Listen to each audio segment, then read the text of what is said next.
You know, so I more gravitate to anti-heroes, you know, the middle of the road, the super complex characters that you don't ever know if they're in good or they're bad, but you mostly are leaning towards the fact that they're probably tend to be good, but they're put in really shitty situations. In that moment, he wondered, what have I gotten myself into?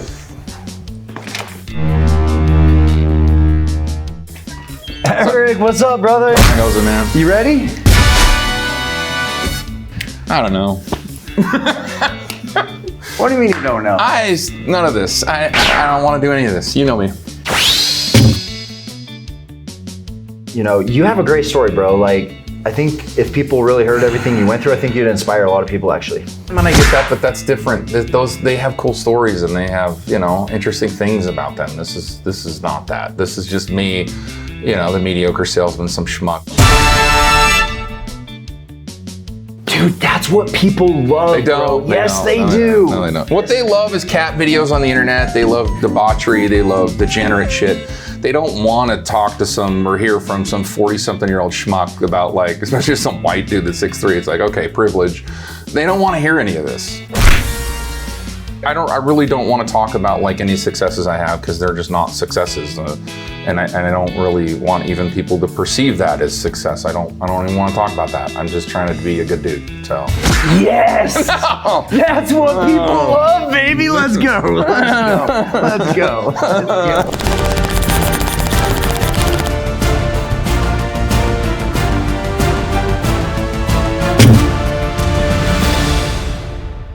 I grew up in a really free, this county. Like, we were free. And we'd get on our bike and we'd go do stuff. And I feel like when we were growing up and how and what we were doing it didn't feel unnatural. It felt like development as a child. You know, my dad, he really inspired in me kind of a little bit of a grit to go out, be a pirate, be on the open sea, like live life on your own terms. And he used to joke, he'd tell me, he's like, I quit more jobs to go elk hunting than I ever worked. Growing up and doing that, I was really into punk rock, I was really into jazz, I was really into stuff that was not cool, I didn't care. It never hurt my feelings. It wasn't ever gonna be conventional for me. I think I knew that early, that it was never gonna be conventional. This was all pre-COVID, so I was kind of doing business, but in just a mediocre manner. I had my own business, ran it forever. It's called Good Guy Satellite. I thought I was really cool. I was like, oh, I'm the good guy. That was setting up for my future because I was young and I was invincible. And so I could go out and make 100 grand in a year. What's the problem? My bills are met. I'm making more money than the average person. What do I care? And I do what I want. And then during COVID, we had a real major downturn. And I remember getting to the point where I was just like, this business is not going to work. I don't know what's going on with the economy. I'm not the douchebag that's going to take a PPP loan from the government, because screw that. The minute I start taking money from the government, I just might as well just plug me back into the matrix. So that's how I felt about the whole situation. I remember it very clearly. I was sitting in a parking lot, and I remember calling my dad and being like, I don't know what I'm going to do. I'm pretty sure I'm going to have to file bankruptcy. Like, I don't know how to get out of this. And I felt so ashamed because of like, as a father, the last thing you want to do is like push your kid out into the world as an adult, and he can't adult. Especially my father. I wanted his respect. Every young boy that has a father in the home that is of merit, that's generally the notion, is you want the respect of that man. And then when you feel like you're failing, instead of you framing it in the right way as a portion of your development, I'm 30-something years old and I got 2 kids and I'm going to file bankruptcy, and I'm like, this is my rock bottom. I was like breaking down and I was getting shaky in my voice, and he said, well, they can't eat you. But I went home and I got another job, but inside of me that spark was brewing, where I knew I was playing defense. It was like, okay, I got to play defense. I'm wounded. I got beat up in this battle, but I'm not going to lose the war.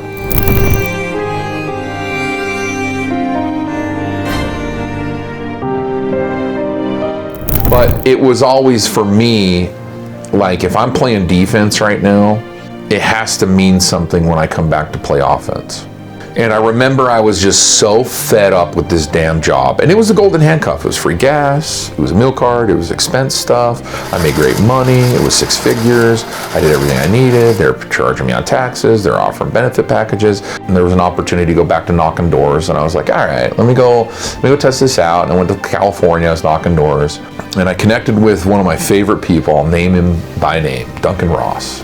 Duncan Murphy Ross. He was one of my he still is. He's a homie. I love this man because he shot me straight. He connected with me. I reached out to him. I said, hey, I would like to come see if there's an opportunity for me to sell and get back to doing door-to-door. I'm not coming back to work under another group. I'm not coming back to do something else. I'm coming back and I'm going to be the captain.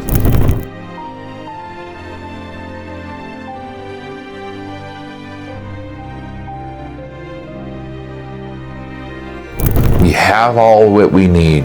Are you sure you want to go back? And I said, babe, if I don't do one more try, like almost like the professional athlete in the final season, if I don't go back for one more, I will always regret it. And I said, I promise you this, I will go until spring, and if it's not fruitful, I will be done being my own captain, and I will plug myself back into the matrix. I will be done. And she said, are you serious? And I said, everybody can suck my nuts. And I got angry. And I started running around the house, angry. And I don't think I've ever been spiteful like that in my life, but right in that moment. I wasn't mad at her, and I wasn't mad. I was just mad. I was just, everybody can suck it. Like, I know right now I can do this. I know that I have the capability, but every father feels this tear, which is I need to provide and be there for my family, but I also want to do cool shit as a man. And the reason that mattered was like a part of me still wanted to really just do what I needed to do in my responsibilities as a father and a husband, but then the other side of me was just saying, F all of this. My grandfathers and my uncles and all of our forefathers fought for freedom. And when I think about history, and I love history, they were doing that. They're like, oh, you want to tax us? Suck my nuts. You know, it's like, oh, you want this out of me? Suck them, dude, come get it. And I'm like, where did we lose that? You know, where did we agree to that? And I'm like, I'm thinking about what would my dad respect? I walked off more jobs to go elk hunting than I ever took. And I'm just like, man, suck them.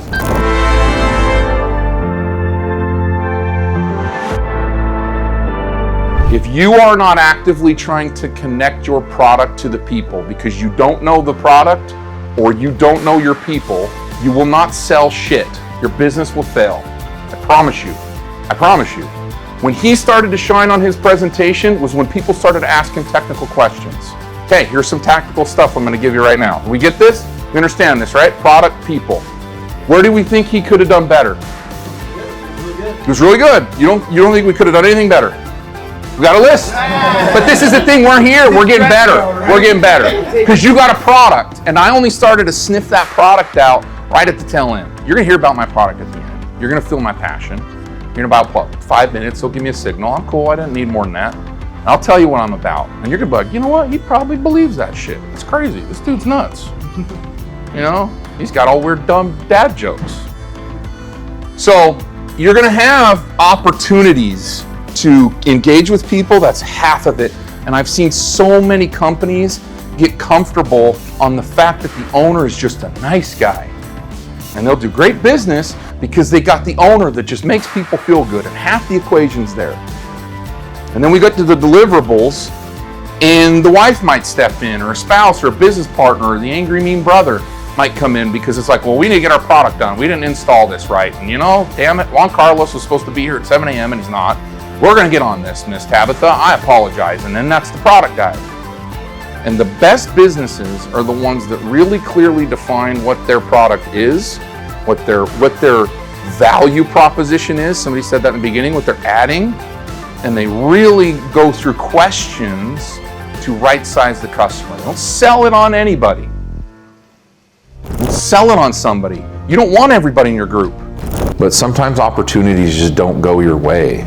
And it might happen where that's your life, and that's maybe what your lesson was. But I felt like this opportunity was kind of aligning, and it was kind of going our way, and so I didn't want to take it for granted. And I was putting everything I had into it, and then I doubled down and put it all in again the next month, and I doubled down and put it all in again the next month. And so now all of a sudden my shift from before, where it was just like, oh, I'm okay to be mediocre and just make a finite amount, was just like, there's no cap to what I need to do.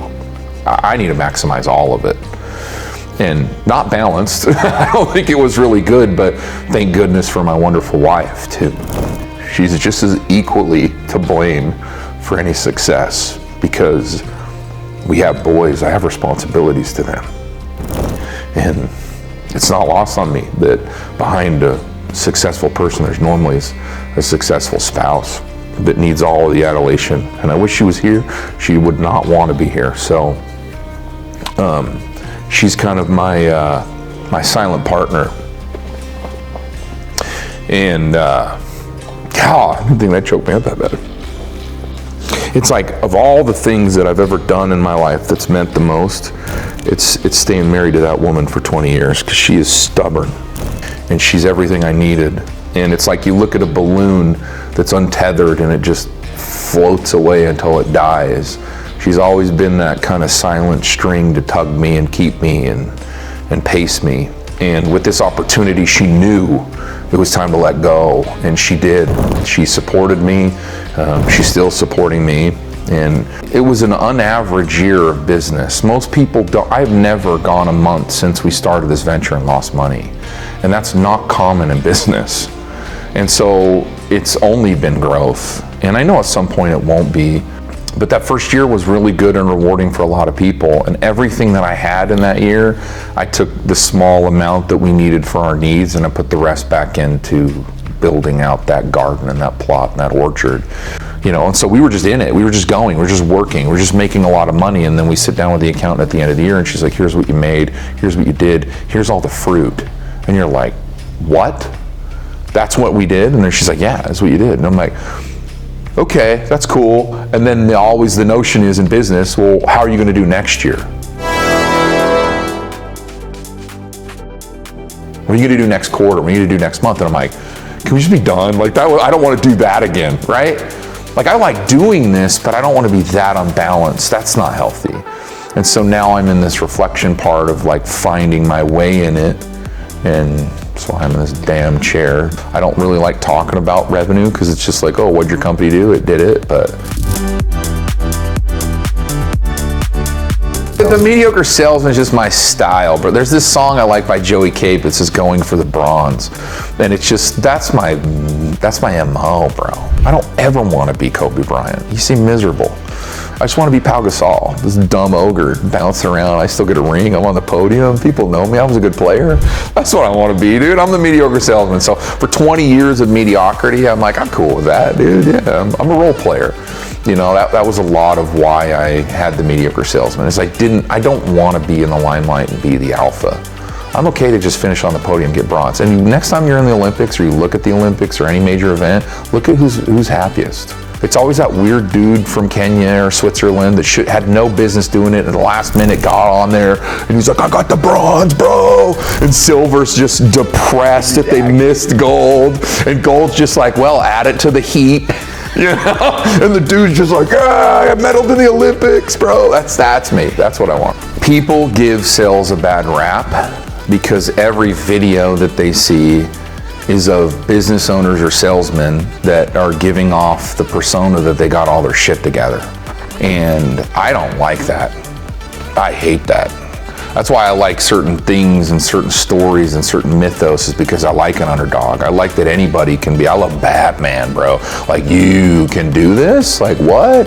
I like certain characters that can come out of nothing and become something through development, right? We have this romanticism around Grogu because we're like, oh, we're gonna go see a Yoda tale. Not quite, but similar. This is fun. Well, it's not unlike the salesman. All you see is the flashy cars and the nice stuff, and they don't see them eating shit for 20 years and making all the wrong decisions and screwing up and souring relationships and making wrong investments. Like, you never see any of that. And they don't like to, because it doesn't condense and build their brand.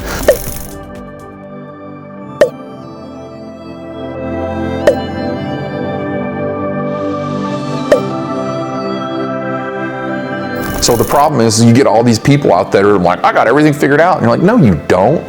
I know you personally. You're miserable. I've had dinner with you. You're sad. So when I thought about the mediocre salesman, I thought about that bronze mentality, like third place, you know, like, and there's, you can, yeah, it's a good life. I wanted to be here. I wanted to do this, like fire, like that's, so mediocre in the fact that it's approachable, it's self-deprecating in some ways, but I'm never going to be the best salesman. I make no pretense about that. I'm a damn good salesman.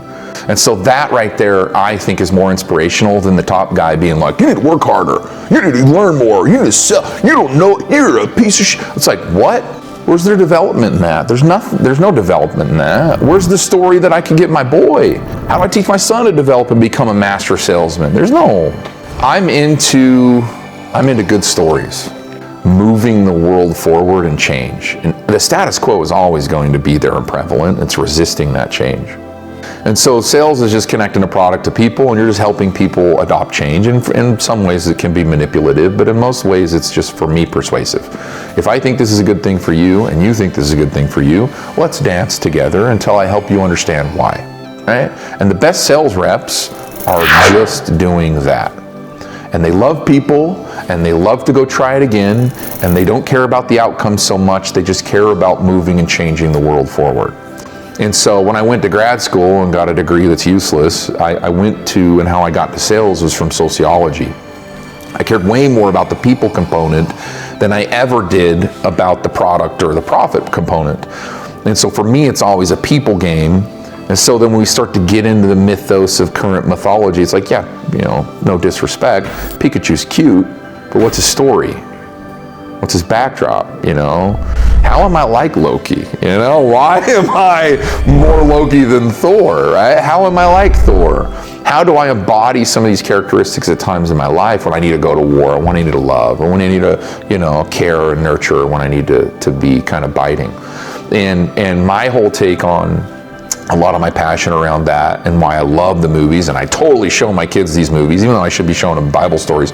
I'm totally showing them like all the mythos around Marvel and DC, and like how complex these characters are. Can you see how this could happen? Yeah, you know, that's sociology. That's the Stanford prison experiment bottled up into a nice little Spider-Man. No, it's the black suit, it's Venom. Will he go to the dark side? Is he corruptible? The love, the romance, bro, it's all there. It's freaking Shakespeare in pages that are colored. And people give it a bad rap, but it's like, if you dig deep and you really care about the art, it starts to take on a lovely life. You know, that's the only reason I'm sitting in this chair, is I hope it inspires people to do dope shit. Give a message that might uplift somebody on the day, and just do your best to be a good person. And you don't have to document it all, but be intentional with your day. You wake up in the morning and you want to go do something, get on there and film yourself and say, hey dude, you know what, I did not want to go out and work out today. I know some of you are needing inspiration. I hope this finds you well.